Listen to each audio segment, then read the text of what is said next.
호세아 7장 8절에서부터 16절까지입니다. 죄악의 자리에 빠져있는 상태. 하나님은 오늘 본문의 말씀을 통해서 이스라엘 민족이 빠져있는 죄악의 상태를 세 가지 상징적 비유를 들어 알려주십니다.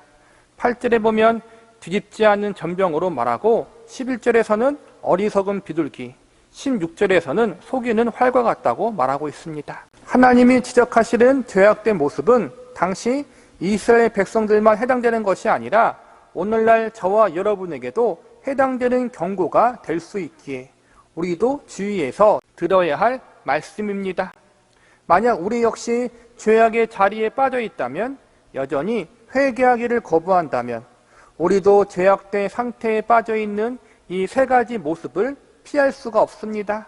우리는 오늘 본문이 말하고 있는 세 가지 상징적 비유를 통하여 당시 이스라엘 민족의 죄악된 모습이 어땠는지에 대해서 살펴보고, 더불어서 어떻게 해야 이러한 죄악된 모습에 빠지지 않을 수 있는지에 대해서 살펴보도록 하겠습니다. 그리고 죄악의 자리에 빠지지 않은 것에서 끝나지 않고 적극적으로 한 발 더 나아가 하나님 앞에서 하나님의 백성다운 삶을 살아갈 수 있는 비결은 무엇인지에 대해서도 알아보는 시간을 가져보도록 하겠습니다. 먼저 세 가지 상징적인 비유를 통해서 현 이스라엘 민족의 죄악된 상태가 어떠했는지에 대해서 알아보도록 하겠습니다. 첫 번째, 뒤집지 않는 전병의 모습에 대해서 살펴보도록 하겠습니다. 본문 8절을 보시기 바랍니다. 에브라임이 여러 민족 가운데서 혼합되니 그는 곧 뒤집지 않는 전병이로다. 에브라임은 북이스라엘 왕국의 별명입니다.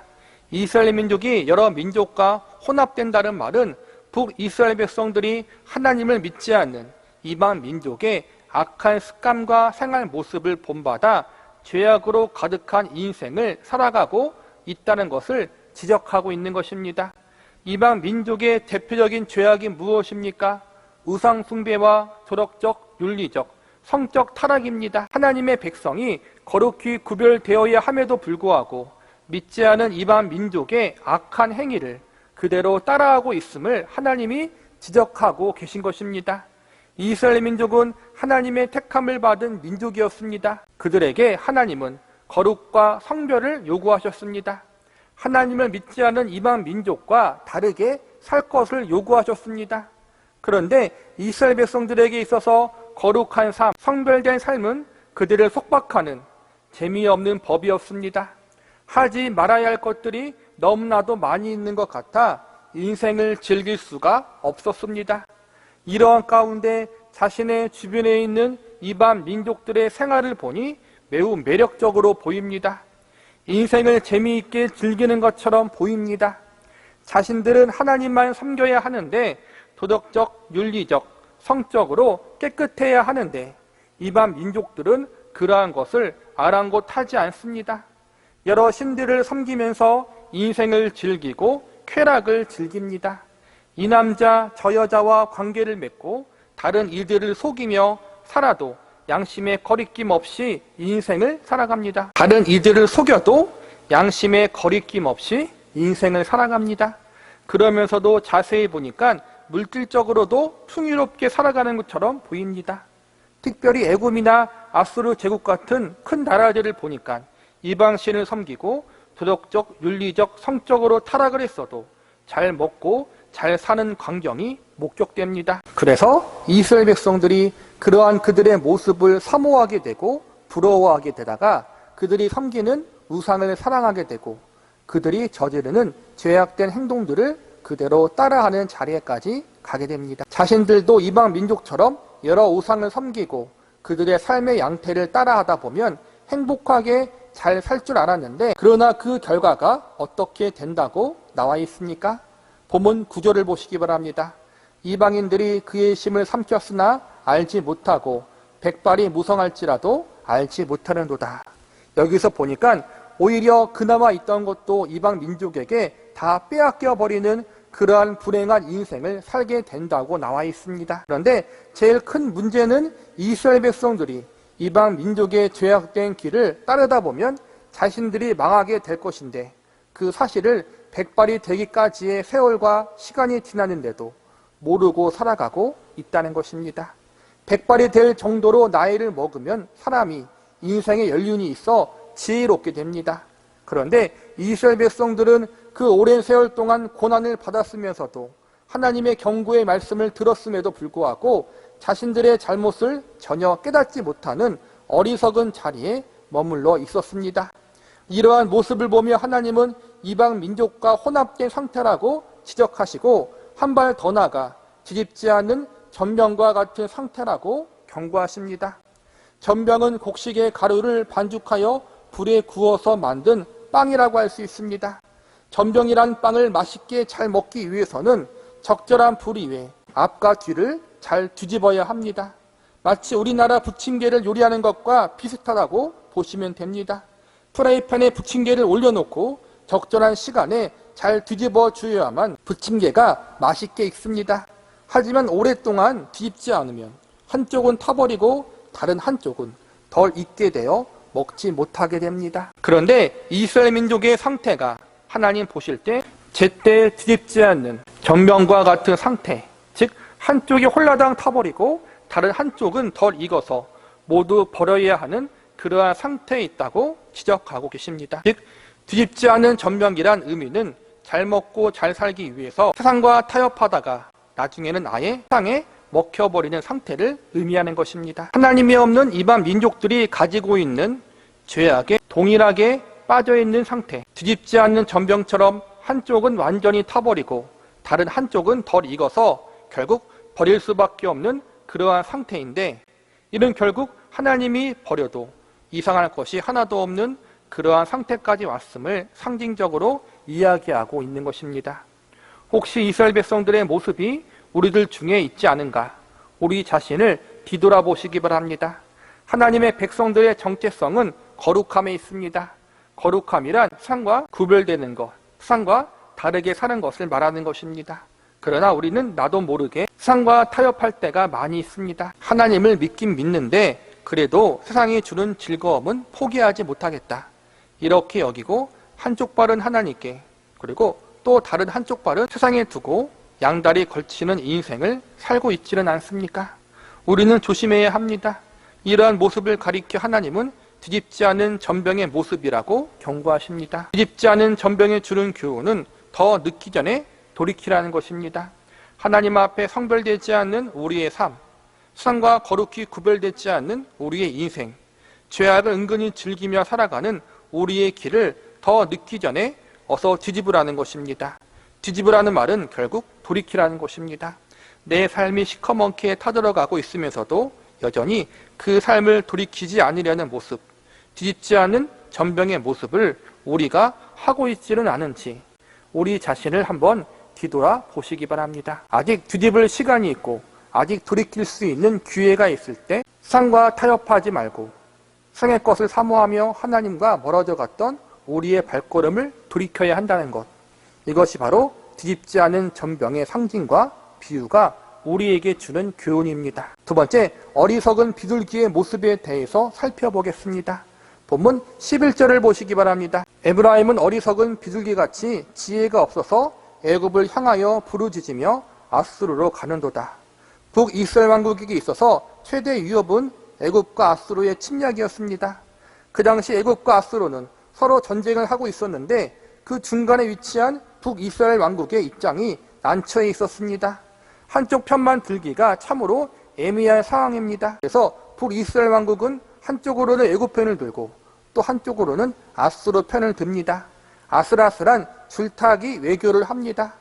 줄타기 외교를 하는 것 자체는 문제가 되지 않지만 가장 큰 문제는 하나님은 아예 배제시켜 놓고 있다는 것입니다.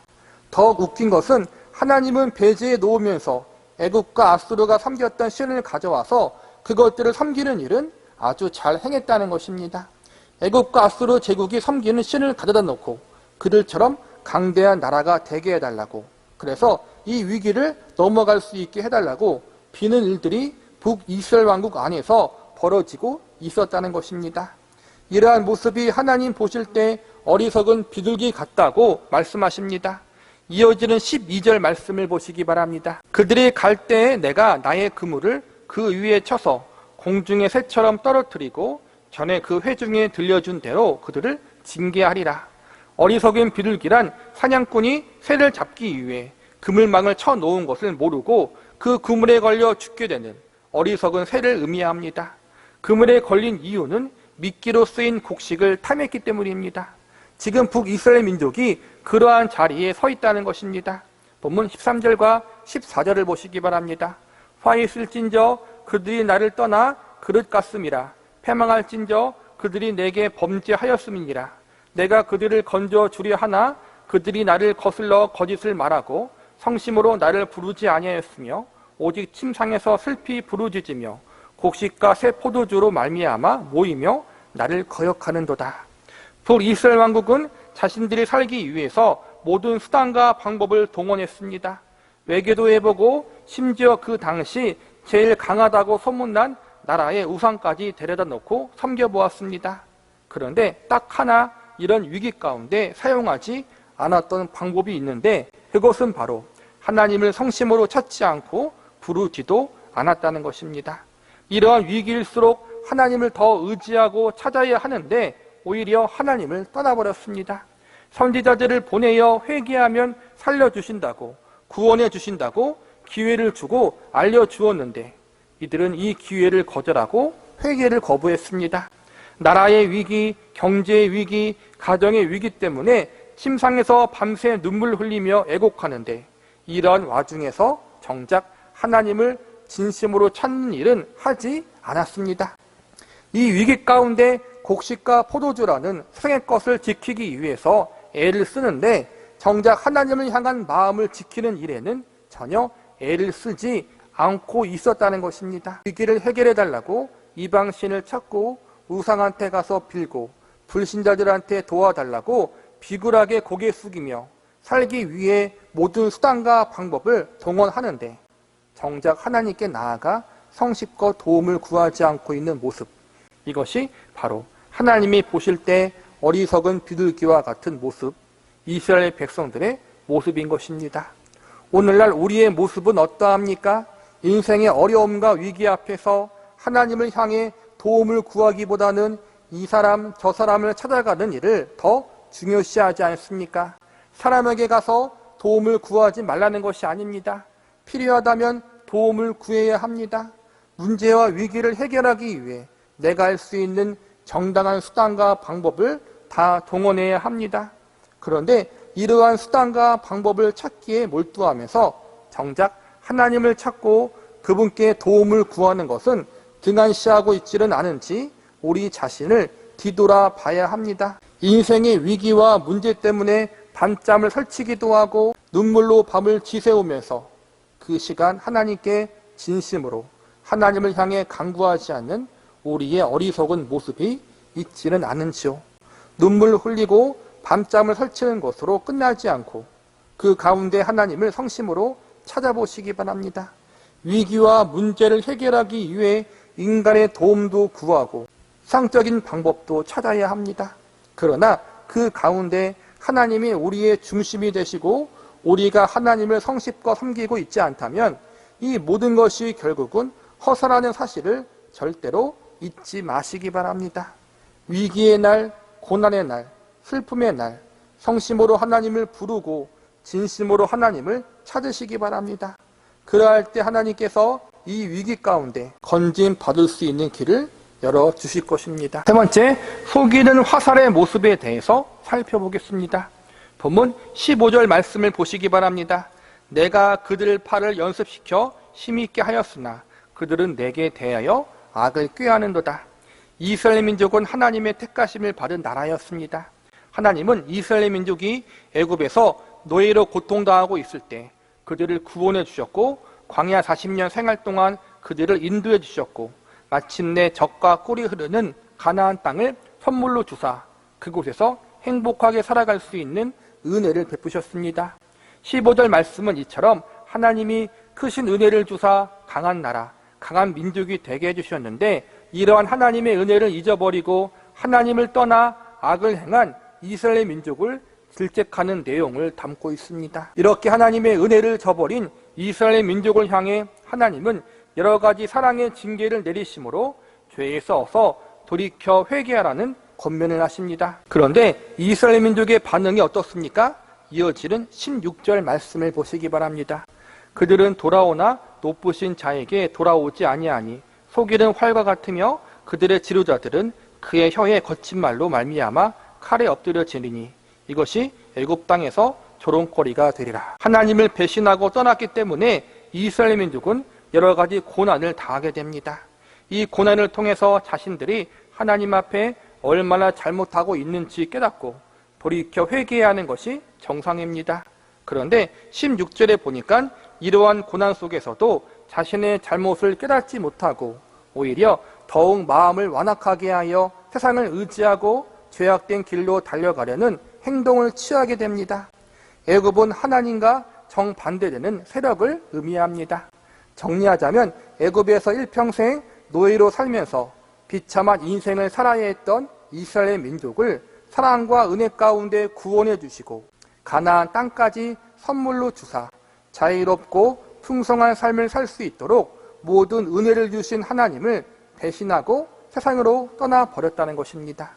자신들의 마음대로 세상을 떠났으면 잘 먹고 잘 살아야 하는데 오히려 세상의 비웃음과 조롱을 받으며 어렵게 살아가고 있습니다. 이쯤 되면 자신들이 하나님을 떠난 것을 깨닫고 잘못을 뉘우쳐야 하는데 여전히 그러한 세상이 좋다고 여기며 하나님이 아니라 세상에 머물러 있습니다. 16절 말씀에 나오는 속이는 활이란 이처럼 그들을 구원해 주신 하나님을 배신하고 하나님의 뒤통수를 친 이스라엘 민족의 악한 행태를 상징적으로 비유하는 말입니다. 활은 전쟁이나 사냥에 쓰이는 무기입니다.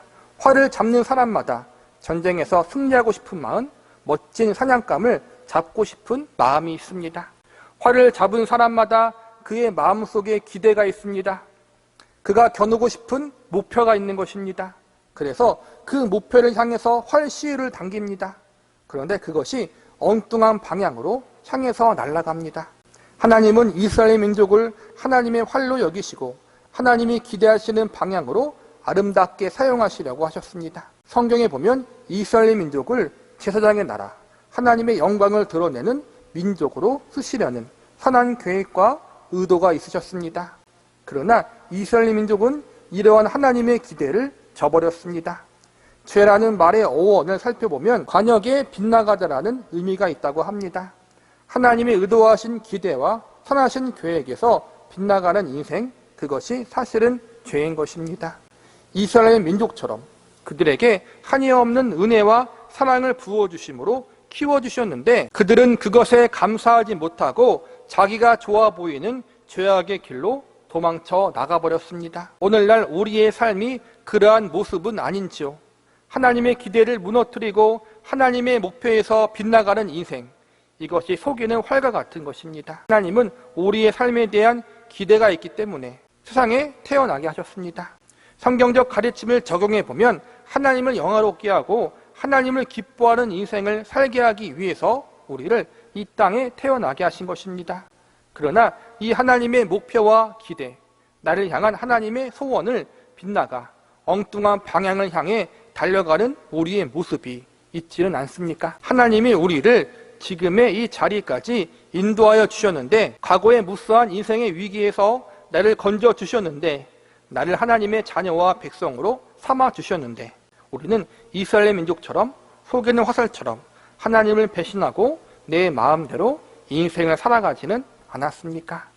하나님께 받은 은혜와 사랑에 합당한 삶을 살아가는 것이 우리의 본분이고 하나님의 기대입니다.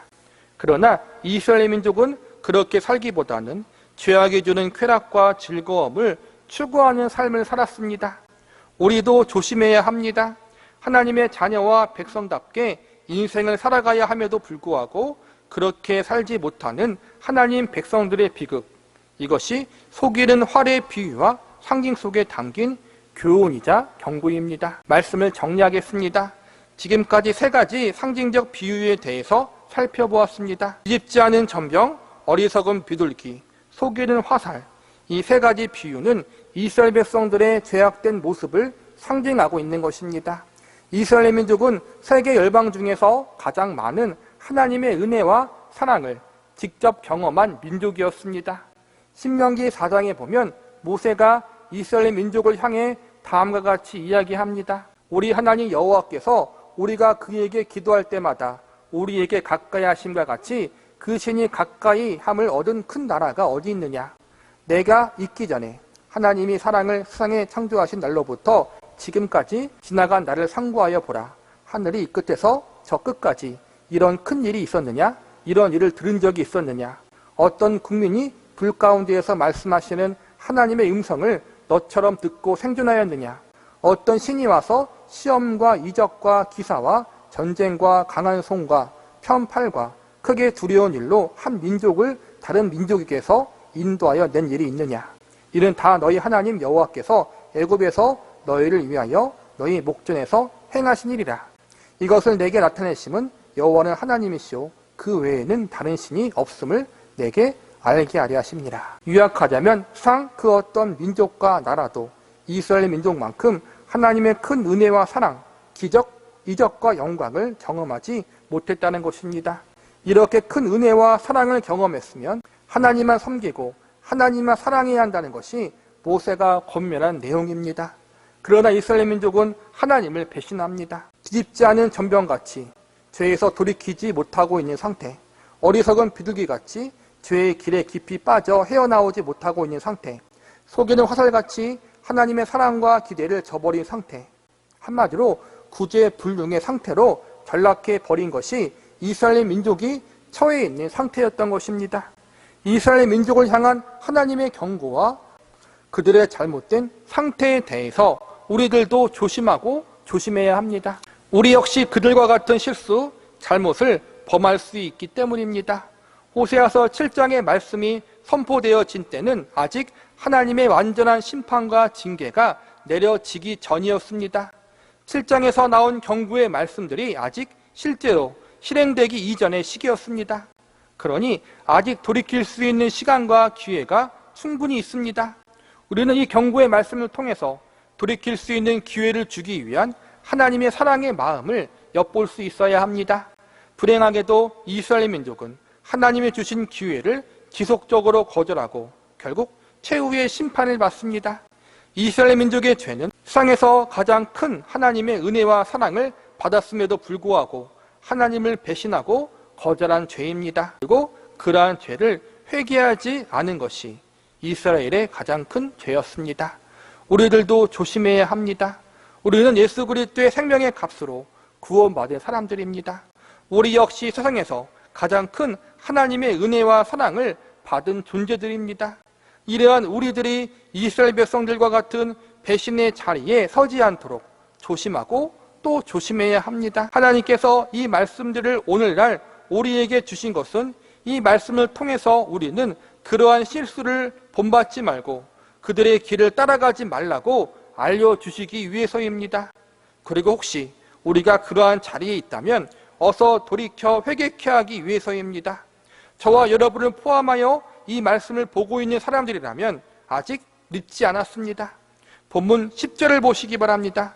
이스라엘의 교만은 그 얼굴에 드러났나니 그들이 이 모든 일을 당하여도 그들의 하나님 여호와께로 돌아오지 아니하며 구하지 아니하는도다. 이 말씀 속에는 제발 하나님께 돌아오라는 하나님의 진심이 들어있습니다. 제발 하나님을 찾으라는 하나님의 애틋한 마음이 들어있습니다.